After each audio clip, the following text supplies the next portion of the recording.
Good afternoon. NATO Defence Ministers have just met to address key challenges for our security. This includes stepping up our support for Ukraine, strengthening our deterrence and defence with forces, capabilities and stockpiles we need, and protecting critical infrastructure with more presence, resilience and intelligence sharing.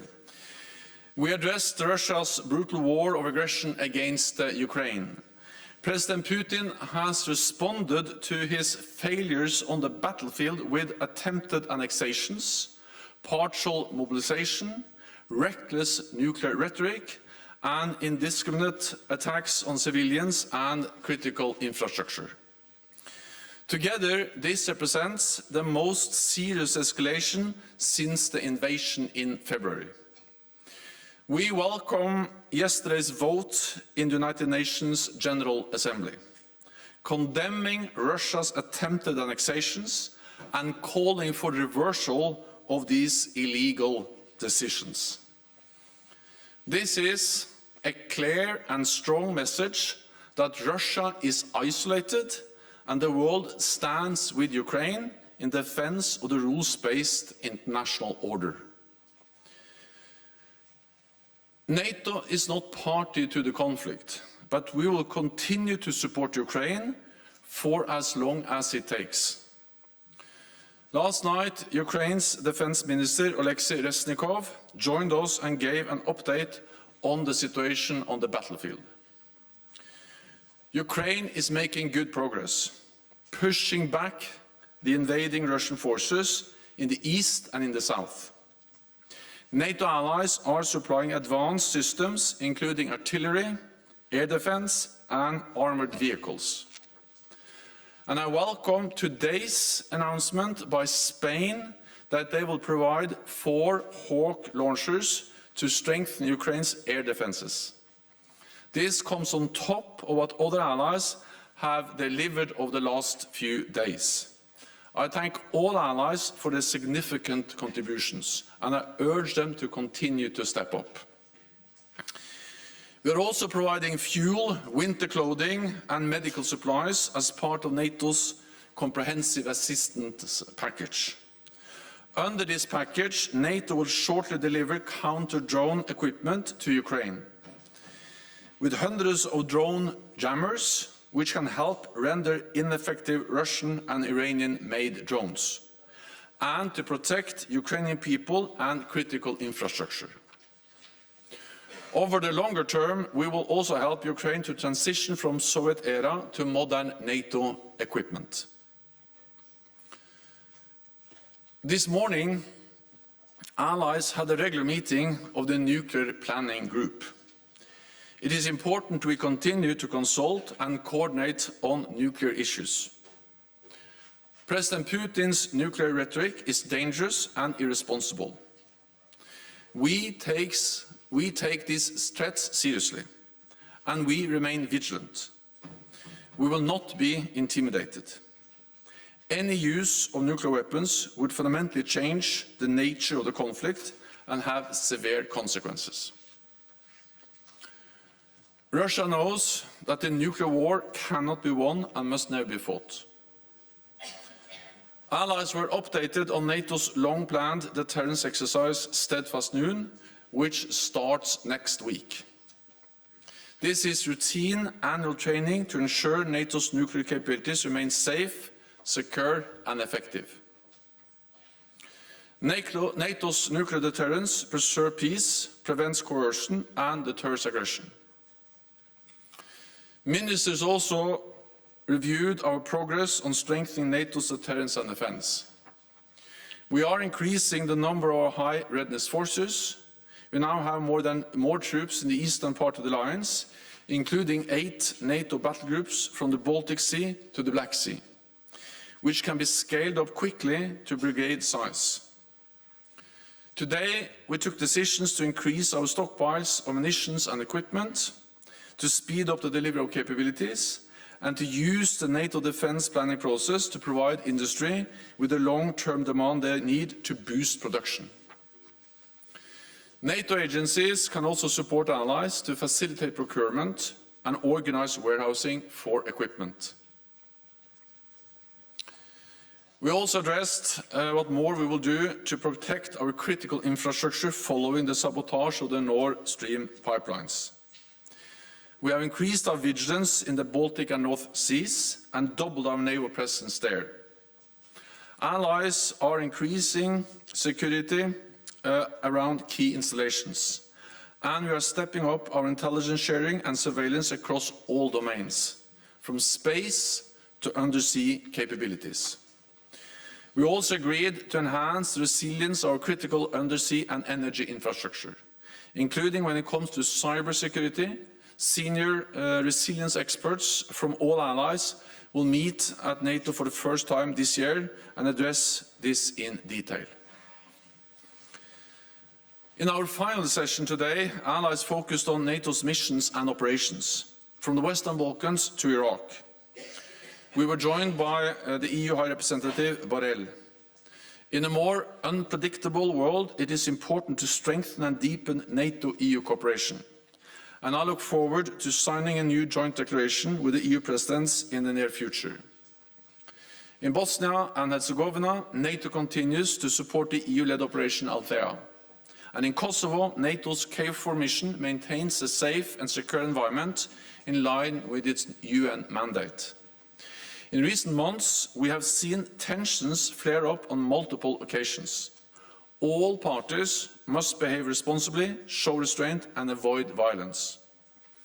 The EU facilitated dialogue between Belgrade and Pristina is the only way forward, and KFOR stands ready to intervene if required. In Iraq, NATO remains committed to our training mission, helping the security forces to suppress terrorism. NATO remains strong and vigilant, ready to face any threat from any direction. And with that, I'm ready to take your questions. We'll start with Sky, lady in white. Yeah. Thank you very much. Thank you, Secretary General. The French President has said that France would not retaliate with nuclear weapons should Russia launch a nuclear strike against Ukraine or in the region. Would NATO consider a nuclear response to such an attack? And is France undermining Western deterrence by unilaterally ruling out a nuclear response? The fundamental purpose of NATO's nuclear deterrent is to preserve peace and deter aggression and prevent coercion against NATO allies. Circumstances in which NATO might have to use nuclear weapons are extremely remote. Russia's nuclear rhetoric is dangerous, reckless, and they know that if they use nuclear weapon against Ukraine, it will have severe consequences, and they also know that a nuclear war cannot be won and should never be fought. Ukraine form. Gentleman. Thank you. National News Agency of Ukraine, Dmitry Shkurko. Secretary General, you just mentioned that the exercises you will hold next week will be routine one. But would you consider some kind of scenario taking into account the Russian rhetorics? Because right now they are threatening to blow up by the nuclear weapons the Ukrainian bridges. But that means the contamination of soils and waters, which is dangerous not only for Ukraine, for Russia, and also for Europe. Could that kind of development trigger the Article 5? Thanks. The Steadfast Noon exercise is a long-planned exercise. It's an annual exercise. It was planned before the invasion of Ukraine, and we have been transparent on this. And the purpose of that exercise is to ensure that our nuclear deterrence is safe, secure, and effective. And this is to prevent coercion, is to prevent an attack on a NATO ally. It is to preserve peace, because we know that our nuclear deterrent is our ultimate deterrence. Deterrence is the way to prevent any attack on a NATO ally and to preserve peace. And we have demonstrated that NATO's nuclear deterrent is effective and works. We have done that for decades. Then you asked me questions actually about two different things, because one thing is an attack on NATO allies. then we will, of course, trigger Article 5. But when it comes to Ukraine, NATO is not party to the conflict, but we support Ukraine in defending themselves. Ukraine is a close partner. We have been supporting Ukraine for many years. NATO allies have trained and equipped the Ukrainian forces since 2014. And of course, after the invasion in February, allies have stepped up, and over the last also months and weeks, we have further delivered further and even more advanced systems to help Ukraine protect themselves against the brutality of the Russian military forces. Okay, Frankfurt Allgemeine Zeitung. Yeah, there. Secretary General, over the past days, you've said numerous times that you haven't seen any indications that Russia may be preparing a nuclear attack. Now, it's also going to hold its nuclear exercise soon. And in the context of this, I wonder how it will be possible to distinguish preparations for a full-scale nuclear exercise from preparations for a nuclear attack. NATO and NATO allies, we have very good intelligence. We are working hard. We have monitored Russian nuclear forces for decades, and of course we will continue to monitor them very closely, and we will stay vigilant.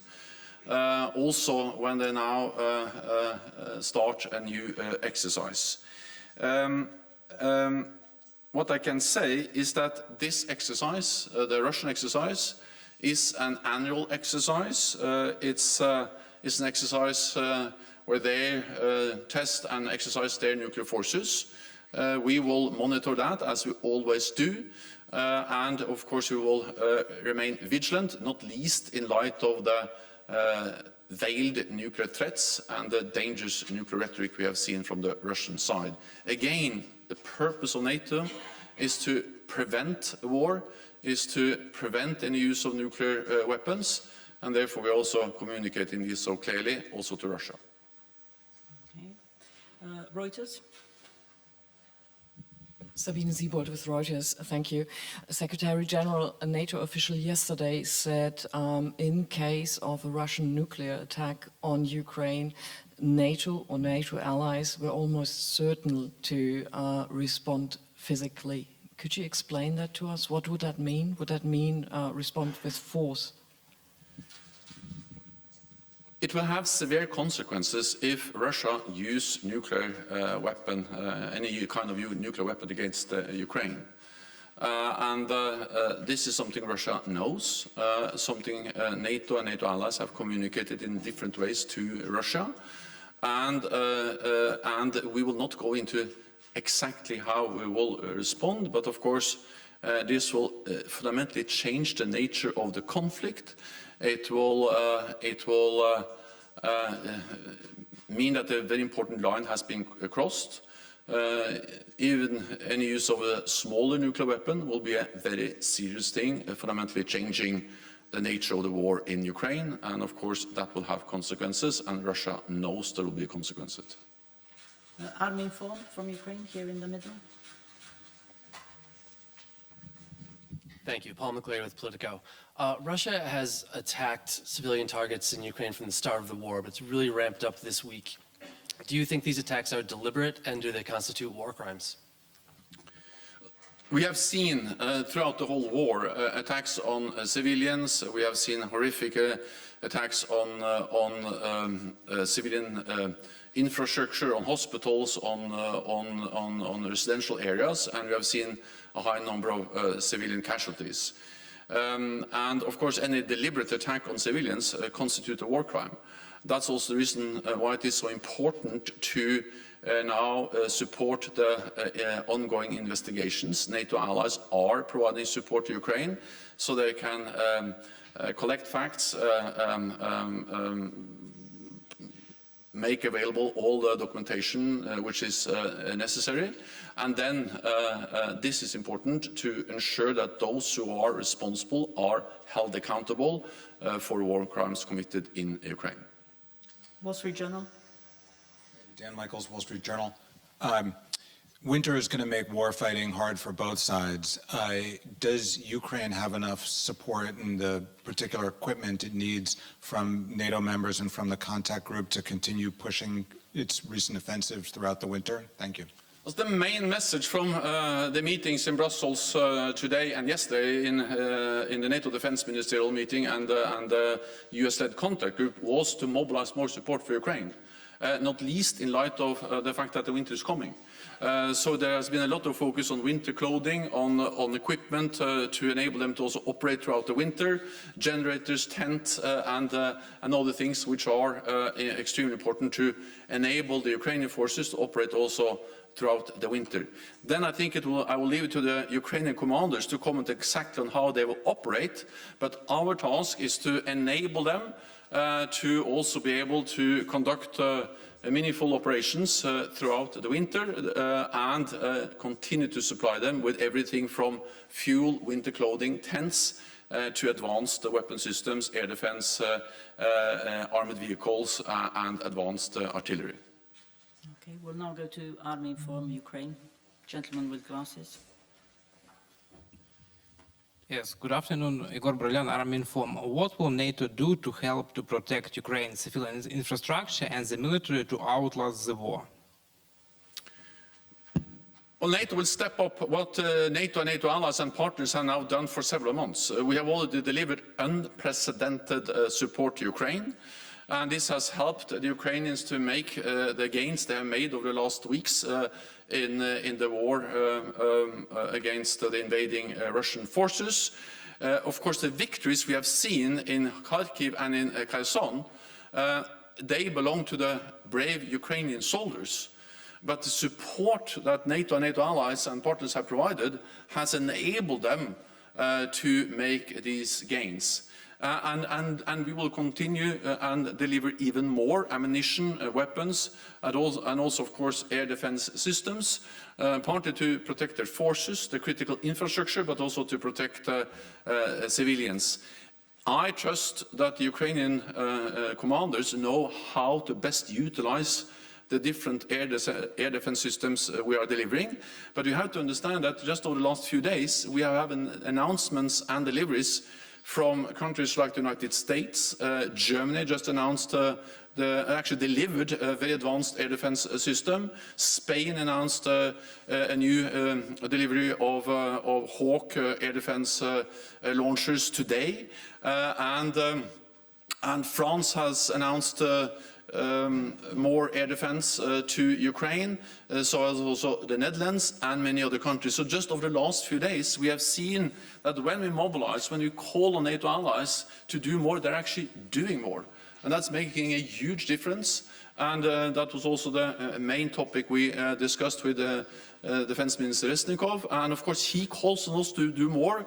I call on allies, we all call on allies, and allies are now digging deeper into their stocks to be able to provide more support to Ukraine. At the same time, the deeper we dig into existing NATO stocks, the more important it is that we also are able to ramp up production.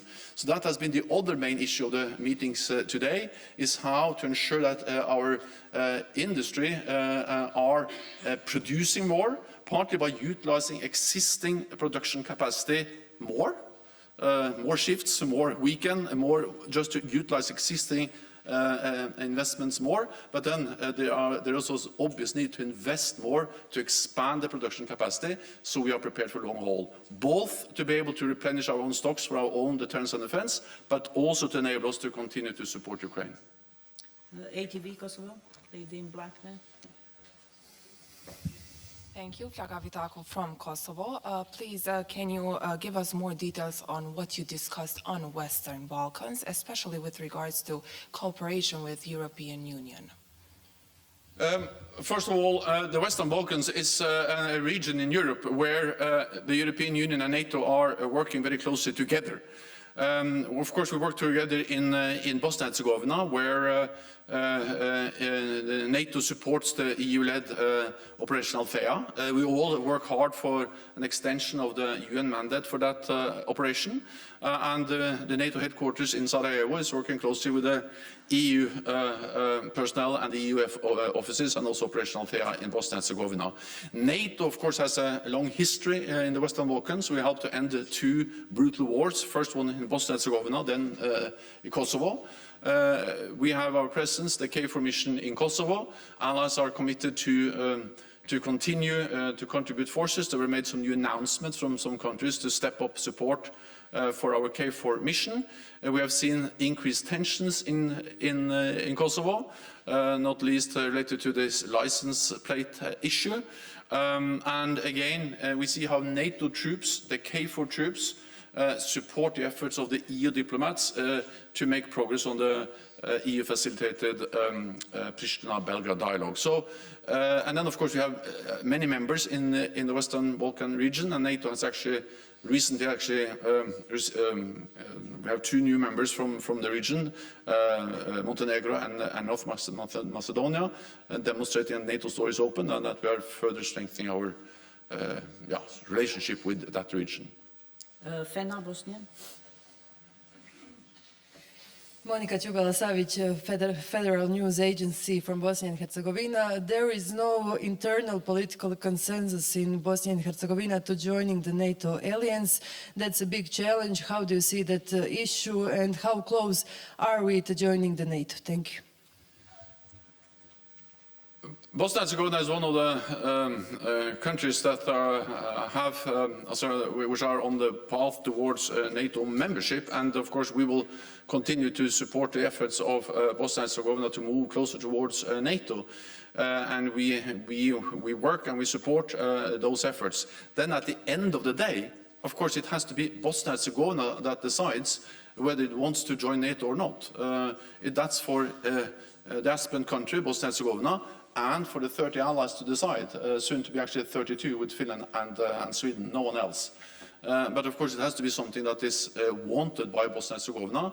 NATO will always respect decisions by countries to choose their own path. So if a country wants to be neutral, we of course 100% respect that. If they want to join NATO, of course then we sit down and see what we can do to make them move towards a NATO membership. Okay, we'll take one final question from Polish TV, lady in blue. Dominika Ciasic, I want to ask you, do you consider a risk of new provocation on the border between Poland or Lithuania and Belarus? And what might be answer of NATO in the case of a new Belarusian provocation on the border, or Russian? Thank you. When the invasion happened in February, NATO was well prepared, because we had intelligence telling us clearly that the invasion was under preparation and something that was going to come. We actually shared that intelligence with the broader public as early as last fall. So when the invasion happened, we were prepared, meaning that we the same morning were able to activate our defense plans and increase further our presence in the eastern part of the alliance. So we were not surprised, and I say this because we have actually been preparing for a situation like this since 2014. Since 2014, we have implemented the biggest reinforcement of our collective defense since the end of the Cold War. Therefore, we were able to deploy thousands of new troops in the eastern part of the alliance, also to Poland, backed by significant naval and air forces. And we have increased the readiness of our forces to be able to further reinforce if needed. We also made the decisions in Madrid that will further strengthen NATO's collective defense. I say all this because the purpose of this increased military presence is to prevent any misunderstanding or miscalculation about NATO's readiness to protect every inch of Allied territory.